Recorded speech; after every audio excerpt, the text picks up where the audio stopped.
Matapos ang makasaysayan at matagumpay niyang laban sa Paris Olympic 2024, naghatid ng sorpresa at inspirasyon ang double gold medalist na si Carlos Yulo sa 11-year-old gymnastic na si Jessie James Cabaluna sa pamamagitan ng Itbulaga.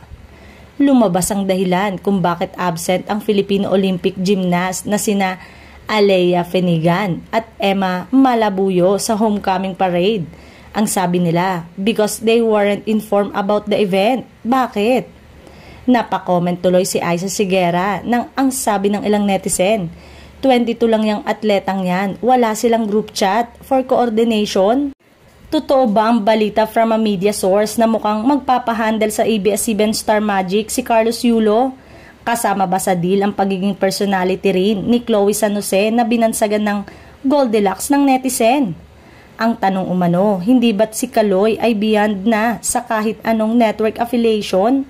Icon na siya na dapat lang tumawid kung saan siya kailangan.